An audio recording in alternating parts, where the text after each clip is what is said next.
ketersediaan program dan praktik manajemen layanan. Nah, analisis situasi ini memiliki tujuan menentukan lokasi program prioritas dan perbaikan manajemen pelayanan untuk meningkatkan akses rumah tangga 1000 HPK terhadap intervensi gizi spesifik dan sensitif. Apakah output yang harus kita hasilkan dari analisis aksi 1 ini adalah adanya kebutuhan program, kemudian adanya rekomendasi perbaikan layanan prioritas untuk akses rumah tangga 1000 HPK, dan adanya rekomendasi penguatan koordinasi dalam sinkronisasi program. Nah, berdasarkan teoritis dapat saya sampaikan, sasaran kita dalam program ini adalah kelompok keluarga 1000 HPK. Di dalam analisis situasi, kita minta seluruh OPD terkait yang akan memberikan data pendukung untuk menetapkan desa lokus stunting. Nah, 2021 kita sudah mengambil 25 tambahan desa untuk lokus baru. Kemudian dari hasil analisis situasi ini nantinya akan berlanjut besok, yaitu kita membuat rencana program untuk tahun 2022.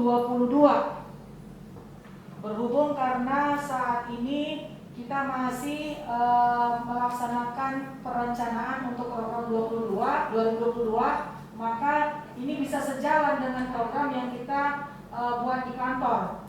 Besar harapannya dari kondisi yang kita dapatkan nanti dari desa, ini bisa menjadi program untuk 2022.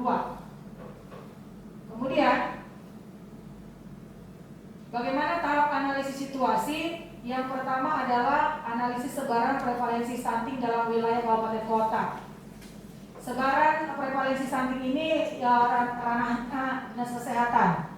Dinas Kesehatan yang akan memberikan jumlah kondisi terkini per Februari 2021 sebaran prevalensi stunting di setiap desa, dan sebaran-sebaran tersebut akan memberikan keputusan, yakni adanya jumlah dari analisis situasi, kemudian ada lokasi-lokasi fokus penurunan stunting, dan ini akan kita dapatkan setelah selesainya entry data pengukuran tinggi badan yang saat ini masih berjalan di seluruh desa yang berada di Kabupaten Padang Lawas.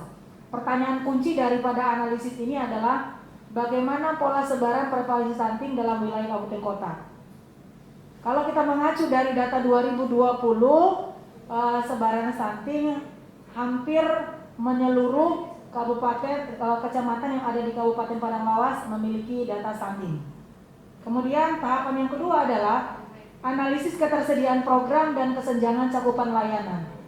Di tahapan kedua ini pertanyaan kuncinya adalah bagaimana ketersediaan program dan kesenjangan cakupan pada setiap intervensi gizi prioritas. Kalau berbicara gizi prioritas ini tentunya ada hubungannya dengan asupan nutrisi yang diberikan di masa 1000 HPK. Keputusannya adalah program yang alokasinya perlu diprioritaskan. Jadi Bapak Ibu yang berhubungan dengan gizi tentunya ada OPD tertentu. Di antaranya adalah Dinas Kesehatan, kemudian Dinas Pertanian, Dinas Peternakan, dan Dinas Ketahanan Pangan. Ditambah dengan Dinas PMD karena selaku pengawas daripada program stunting untuk level desa. Dapat membuat perencanaan program yang besok akan kita uraikan dalam aksi 2, yaitu penyusunan rencana kegiatan tahun 2022.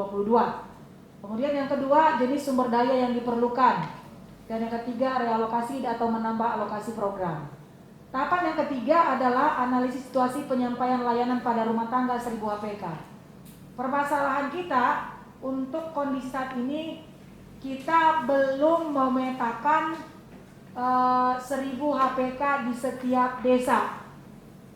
Ini menjadi masukan buat kita bersama, apalagi Bapak Ibu memiliki program di masing-masing OPD, bagaimana caranya agar data rumah tangga 1000 HPK sampai ke kantor kita masing-masing. Karena sasaran kita adalah rumah tangga 1000 HPK. Pertanyaan kuncinya, apa yang menjadi kendala penyedia layanan dalam penetapan rumah tangga 1000 HPK sebagai target penerima manfaat. Salah satunya di sini berhubungan dengan dinas sosial.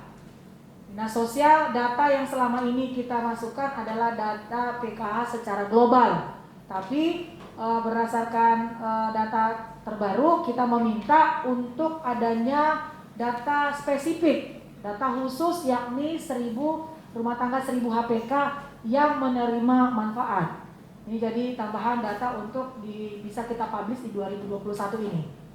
Keputusan yang ketiga adalah upaya perbaikan manajemen untuk memastikan rumah tangga 1000 HPK menjadi target penerima manfaat layanan. Apa saja dia? Mungkin Bapak dan Ibu ada program-program yang memberikan semacam bantuan, memberikan memberikan suatu hal yang bermanfaat bagi masyarakat. Utamakan dulu dalam hal ini adalah yang kelompok 1000 HPK.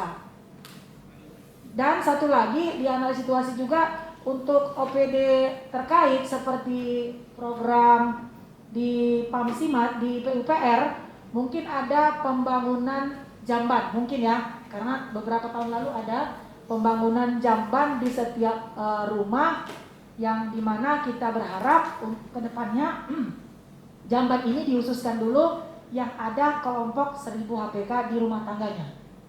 Itu masukannya. Keputusan yang keempat, koordinasi yang diperlukan untuk meningkatkan konvergensi intervensi gizi prioritas bagi rumah tangga 1000 HPK.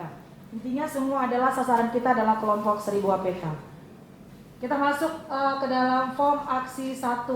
Laporan web, kita ada form 1.1 sampai 1.4. Di tangan Bapak dan Ibu sudah ada formnya. Pelaporan kita secara online langsung ke Kementerian Dalam Negeri adalah dengan mengisi formulir-formulir isian di formulir 1 sampai dengan formulir keempat. Di mana formulir 1.1 itu adalah rekomendasi daftar lokasi prioritas atau fokus penanganan.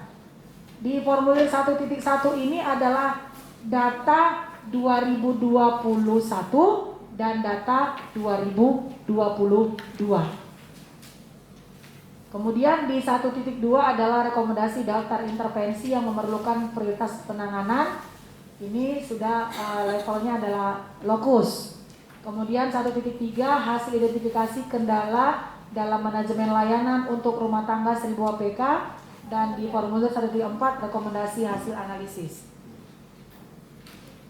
Ini contoh, ini langsung saja saya mengambil kondisi 2020. Yang bisa Bapak Ibu rencanakan ya. Ini urutan berdasarkan prevalensi yang paling besar ya. Batang Lubu Sutak, kecamatan itu ada desa Botuk, kemudian ada desa Muara Malinto Lama, ada desa Tandolan, desa Tanjung Botuk, desa Pagaran Dolok, desa Tamiang, desa Tongga, dan desa Pagaran Manggis. Lumayan banyak nih. Ini untuk 2021. Untuk Sosat Timur ada desa Sibodang Papaso. Yang kecamatan yang baru masuk itu ada di Puskesmas Tanjung Botuk, Kecamatan Barumun, yang sejak 2018 hingga 2020 belum pernah tersentuh sama sekali. 2021 datanya mencukupi untuk menjadikan desa lokus stunting, yaitu desa Sayur Matua. Kemudian Sosopan yang selama ini belum pernah masuk ada di tahun 2001. Bagaimana caranya? Ini bukan lagi dinas kesehatan yang pegang data, tapi sudah langsung dinas perumahan pemukiman yang pegang data mengenai sumber air minum layak. Ya, ini besar harapan kami boleh didiskusikan di OPD-nya masing-masing. Untuk level desa ini harus ada. Mungkin nanti kerjasama antara Dinas PU, Dinas Perkimhub dengan Dinas Kesehatan, karena Dinas Kesehatan punya bidan desa yang bisa membantu di desa. Tinggal kolaborasi saja yang perlu kita di sini, biar jangan semuanya ke Dinas Kesehatan. Kemudian poin ke-13 adalah cakupan rumah tangga yang menggunakan sanitasi layak. Ini masih tetap Dinas Kesehatan. Seyogianya sanitasi ini berada di Dinas PU. tapi boleh dibantu dinas kesehatan. Bagaimana caranya? Level desa, rumah tangga yang mempunyai sanitasi layak ini ada. Dan berdasarkan hasil rapat terakhir, bagaimana peran daripada BLH? Ada BLH di sini? BLH kita berharap sanitasi ini bukan cuma jamban, tapi limbah. Ya, sanitasi ini bukan cuma bicara jamban, tapi limbah, karena semua rumah tangga pasti menghasilkan limbah, baik limbah. Rumah tangga yang minta tanda tangan kader kita. Nah itu ya dek, kami tanya kemarin ini harus ditandatangani karena kami membawa anak kami ke posyandu biar bisa cair PKH-nya. Bagaimana kalau ini yang kita ini aktifkan betul-betul? Berarti harus ada pengawasan dari ini ya? Dari dinas sosial, iya, pendamping. sama juga dengan ini mungkin deh, persalinan di Pasyankes.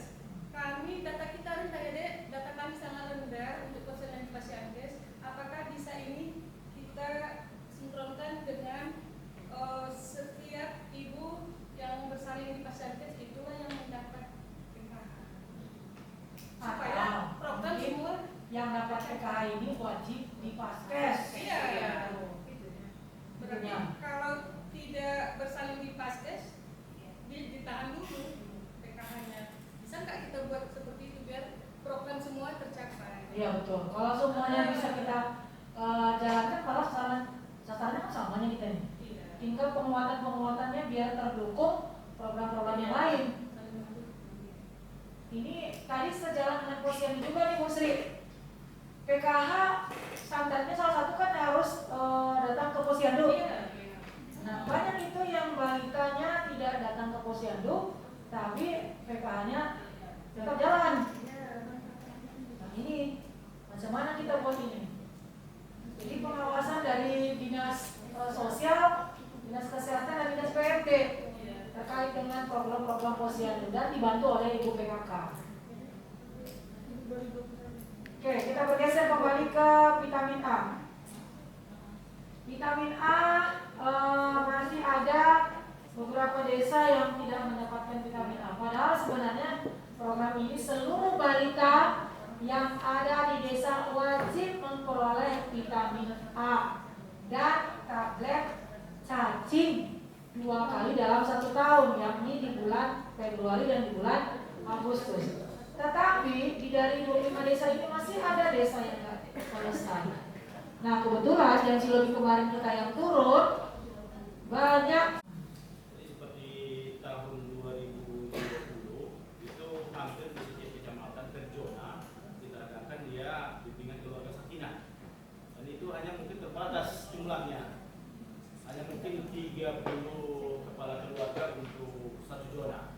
Seperti tahun kemarin kita zona terakhir di Raja Tinggi, itu termasuk di dalamnya Batang Kusukam, Kecamatan Raja Tinggi, Sosa Timur, dan juga Raja Tinggi. 4 kecamatan, hanya 30 orang. Jadi terkadang kita undang pun dia keluarga sakinahnya 4 keluarga dari Batang Kusukam, mungkin yang datang hanya 1 keluarga. Jadi terpaksa kita ganti dengan tuan rumah yang lebih dekat.